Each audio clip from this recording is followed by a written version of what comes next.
Ken Levine, the creative director of Rational Games, and we're here today to show you a little bit of Bioshock.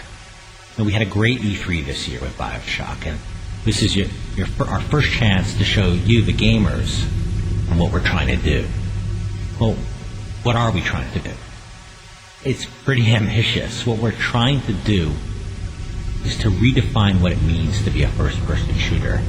Our goal is to put a stake in the heart of all those cliches you've been playing for years in first-person shooters. The linear corridors, the very static environments, and the cookie-cutter AIs.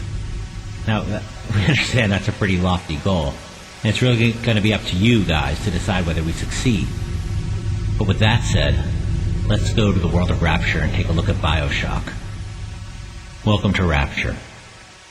Rapture is an underwater utopia built by a bunch of dreamers who decided to get away from what they saw as a world falling apart in the late 1940s, after World War II.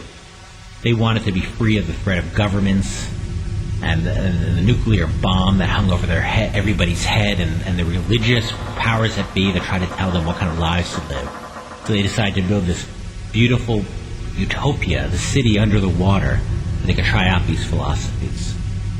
Now, Rapture was filled by incredible people, the most incredible scientists, architects. It's a place of extraordinary people, but when you come down to Rapture, you see a world that's fallen apart. One of the things we tried to do is to redefine what AIs can do in first-person shooters, and the way we tried to do that is by giving them unique and incredible relationships that you haven't seen in other games. With that said, let's take a look at one of the first AIs we're going to show you in Bioshock. Now, if you step forward, as Joe steps forward here, you'll hear the approaching footsteps of a Big Daddy. Now, the Big Daddies won't bother you if you don't bother them. They're genetically modified protectors of characters we call the Little Sisters. And the Little Sisters live in these vents you see over here. Now, what does a Little Sister do? The most important resource in the world of Rapture is something called Atom. The genetic material that powers all the genetic mutations that gives everybody their incredible powers in Bioshock. Here comes the Little Sister. Now, her job is to go around the world and find the only source of this atom, this genetic material. And where does she find it from? Well, you're about to find out. But Joe, don't get too close to her. Whoa, Joe got a little too close to her. You see, she gets terrified and she runs behind her protector, the Big Daddy, who warns you off. Okay, now if you step back, if you get too close, he'll push you back. But now if you step back, he won't fight you. He'll just warn you off. You see, to stay away from her. Okay, so let's step back, Joe, and let them go about their business. Now, what is her business? Her job is to find Atom. And she finds it where? Look, Mr. Bubbles, Atom! In the dead bodies that populate the city. And you can see how she gets it out of these bodies through this tool she has. Now, but the atom's inert, and it needs to be recycled to be brought back to life. How does she do that? In her own body. Okay, so now the question you have is, do you exploit this little girl like the world has exploited them and take the atom from her by force? Come on, let's go! Or do you find another way to get Atom, maybe even by helping these little girls?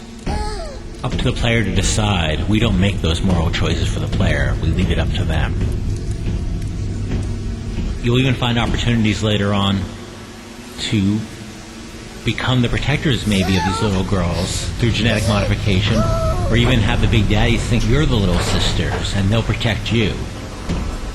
Manipulating the eyes, working with the eyes, exploiting the eyes is a huge part of this game. Now, another part of this game is the fact that the player is always starving for resources, always on the search for resources. And right now, Joe doesn't have any ammo for his gun.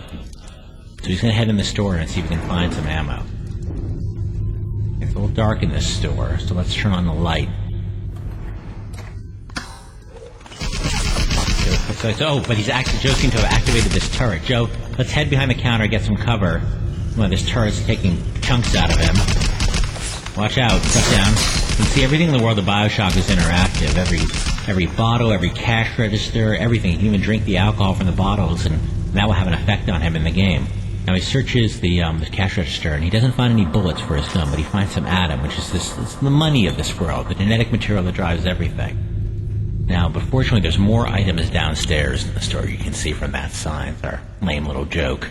So let's head downstairs to look for more bullets. But I don't want to get shot. We don't want to get shot by this turret again too badly. Let's use one of the first plasmids we have in the game. And this is called Speed Boost. Plasmids are like our X-Men-like genetic powers. And Joe's going to use a Speed Boost plasmid now to move quickly past this turret. So let's activate the Speed Boost, and he zips by without taking a hit. So let's head downstairs. Now, one of the great things about Bioshock is it's a shooter doesn't have the traditional monsters you've seen in games, like, guys with flaming skulls and rocket launchers. The people in Rapture were just regular people from the period, from the 40s and 50s, trying to get by, trying to survive in a world falling apart. And you can see this woman genetically modified to become what we call a splicer. And she's just a regular person who had to modify herself to survive. You can see some of the physical effects the genetic modifications had on her. But she didn't make it. Let's search her body and see if we can find some resources. Good, we got some bullets on her body. Let's grab some more bullets there. Now let's head upstairs. Now you can even see even the gun. You can modify your own weapons in Bioshock. And the gun, you can see it's just a regular pistol that Joe's modified to be more powerful with stuff he's found around the world. Oh, watch out for those fish. Now, there's a security station up here. Now, Joe is going to use this security station to, if he wants to later on, to take control of the security system, which is something he can do. Like we said, all the eyes of the world there's hundreds of ways to interact with them. Security station is one of them. But let's leave this security station for now and move on down the hallway here. As we head on down the hallway, we have to be careful, because Joe's just been jumped by one of these splicers here. And he's going to get into a combat with her. You can see this woman's been genetically modified. She's not even called a ceiling climber. She can actually... Whoa. She could actually jump up to the ceiling and throw these projectiles at Joe. And Joe's having a hard time fighting her because he's got the wrong kind of ammo to fight her. Oh, but he finally got her. Took a bunch of rounds, and Joe took a bunch of damage. Let's search her body and head on to see if we can find some more resources. We head down the corridor, and there we see a body which may have some goodies on it. But there is a security camera up there. So what do we do? Lots of options here, like everything in Bioshock. It's all about choice, all about options. We can head back to the security system, shut down and take control of the camera, but that takes the atom.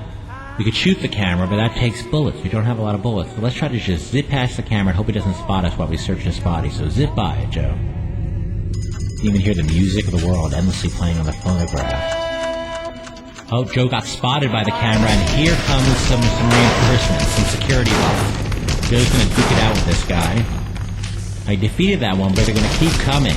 So Joe's got to get back to that security station while he's taking damage here, and use it to shut down the security system. Okay, shut it down, Joe. That cost Adam.